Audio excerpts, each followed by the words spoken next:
Welcome back, and we are in the part 2 of the problem 3 of duality. We are solving a problem of duality. We are in the part 2. Part 1 was finished and now we entered in the part 2. You see here in part 2, at the end of the part 1, we are here in the simplex table 2. We have finished all the calculations of simplex table 2, and then we have concluded that y1 enters, minimum ratio is 1 by 3 and y3 leaves. They are corresponding to the 3 by 2 element.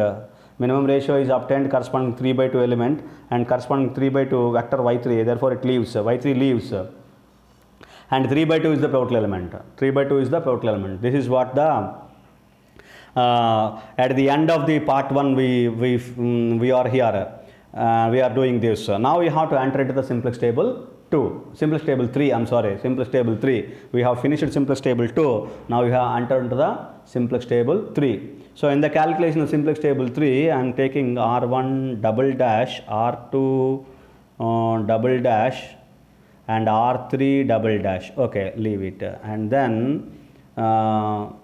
then what I have to consider is which particular changes, what are the changes are taken place in y that I write first, that is y3 leaves and y1 enters. Y3 is the first vector, therefore in the place of y3 y1 enters, y6 as it is, y2 as it is, y1 enters, y6 as it is, y2 as it is.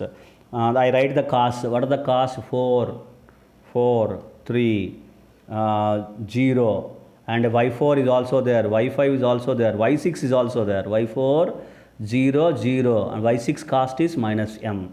So therefore now I write, I draw a table like separately I calculate for each and every vector and then I decide.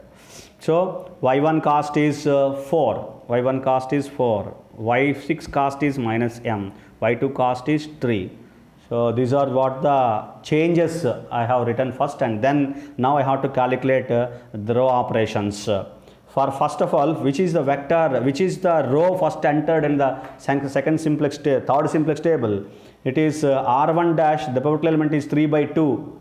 3 by 2 is the pivotal element. So therefore you have to multiply, divided by 3 by 2 for R1 double dash, or else multiply. So right, R1 double dash, first row I am writing here R1 double dash. For R1 double dash, the operation is R1 dash divided by 3 by 2, because 3 by 2 is the pivotal element, 3 by 2, or we can also calculate 2 by 3 into R1 dash, 2 by 3 into R1 dash. This is what the calculation you can do for R1 double dash.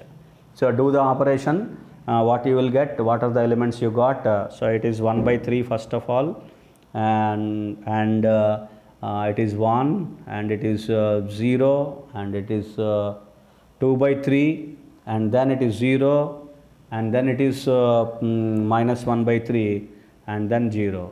So these are the elements we got, and the operation of 2 by 3 into R1 dash. And then what are the operations we have to calculate? We have to do, this is what the first entered row, R1 double dash. Now the R1 double dash, and then what you have to calculate is, you have to calculate R2 double dash. We have learned that this is plus R2 dash, and one more is R3 double dash, which is nothing but again R3 dash. This is what permanent operations in which plus R2 dash, R2 double dash means you have to write plus R2 dash, R3 double dash means we have to write plus R3 dash. We have to do plus R3 dash. Now whatever the operations we have to do for R1 double dash only, R1 double dash, here also R1 double dash. What are the elements you see in second row? That is R2 dash. You have to convert 1 by 2. Next one is in R3 dash, it is minus 1 by 2. So therefore opposite sign. 1 by 2 means you have to multiply here minus 1 by 2. Minus 1 by 2. You multiply with minus 1 by 2 into R1 double dash plus R2 dash. And here that is minus 1 by 2. Therefore you multiply with 1 by 2. 1 by 2 into R1 double dash plus R3 dash. So these are what the row operations we have to do. So it is very simple. You please do the operations. R2 double dash is minus 1 by 2 into R1 double dash plus R2 dash. and R3 double dash is 1 by 2 into R1 double dash plus R3 dash. This is what the row operations. First of all, R2 double dash, what are the elements we got? What are the elements we got? That is I'm noting the values here. So that it is 1 by 3 first, and then it is 0, and then 0, and then it is minus 1 by 3, minus 1 by 3, it is minus 1, it is minus 1 by 3, it is 1. These are the operations for R2 double dash and R3 double dash. Again, if you do the operations 1 by 2 into R1 double dash plus R3 dash, then the operations, the values becomes, it is 2 by 3, it is 0, it is 1, it is 1 by 3, and it is 0, it is 1 by 3, and it is last value is 0. So these are the values we got, and by doing the operations, now we have to calculate the value of Z. Z is Z omega. You see in the table, 4 into 1 by 3 minus 4 by 3.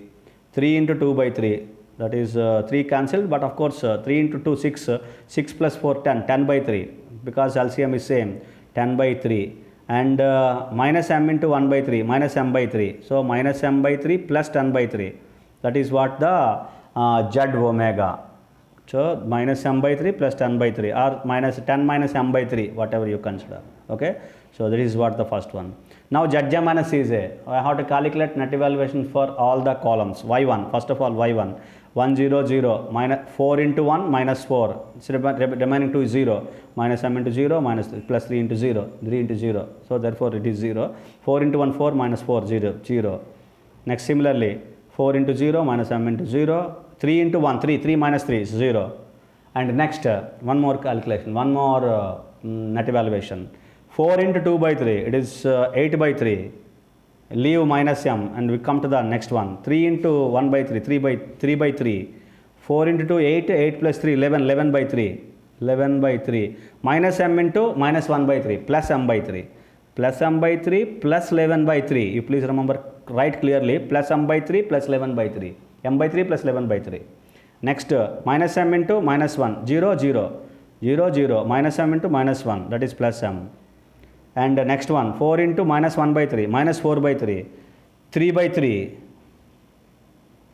3 by 3 minus 4 by 3, it is, this is what, minus 1 by 3, minus 1 by 3, 4, minus 4 by 3 plus 3 by 3, that is minus 1 by 3, minus m into minus 1 by 3, plus m by 3, plus m by 3 minus 1 by 3, m by 3 minus 1 by 3, leave it and come to that. Next, 0 minus m minus 0 minus m minus of minus m plus m 0. So therefore you see here net evaluation. Now you observe the coefficient of m, that is here it is plus 0 0 0, this is plus m, this is also plus m by 3, this is also plus m by 3.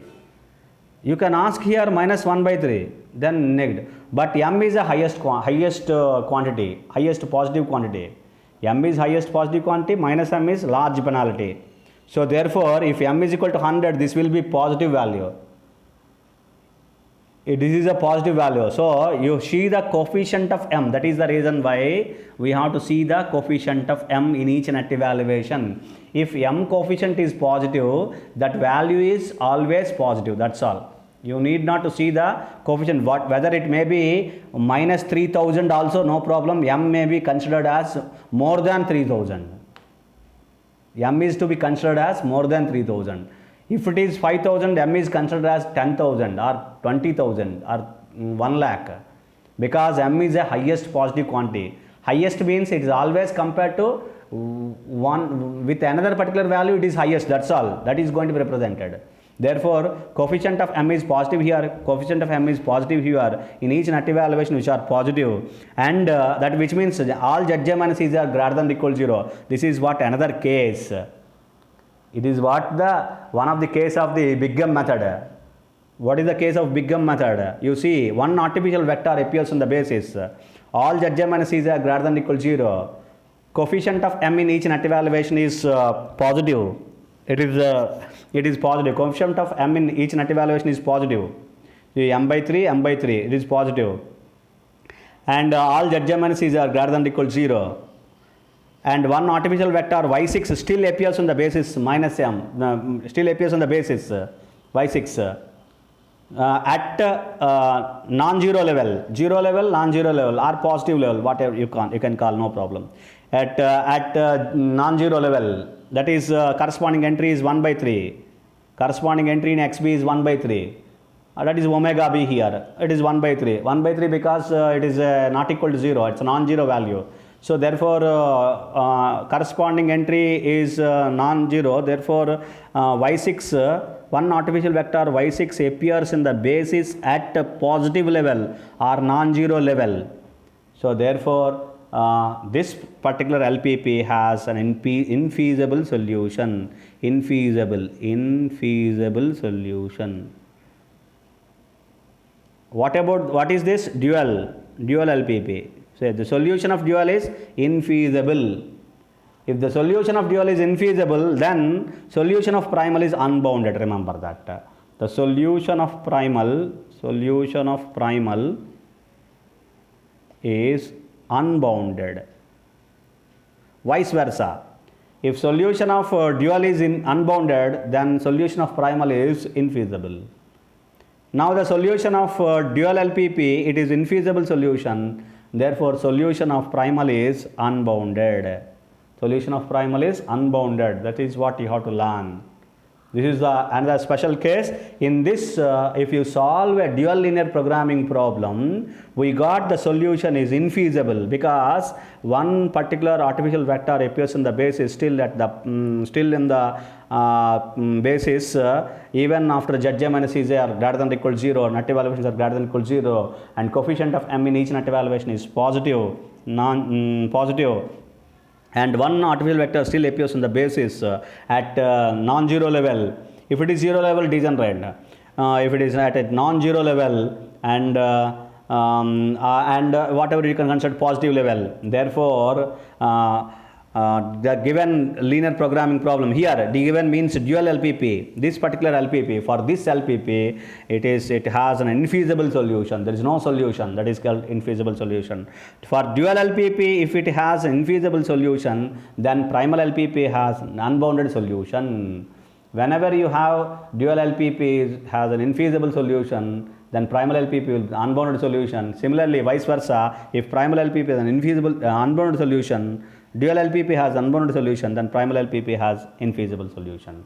So for this LPP, the given LPP, the solution is unbounded. What you have to write is unbounded. It is not infeasible because dual LPP solution is infeasible. Primal LPP solution is unbounded. Hope you understand. Thank you very much.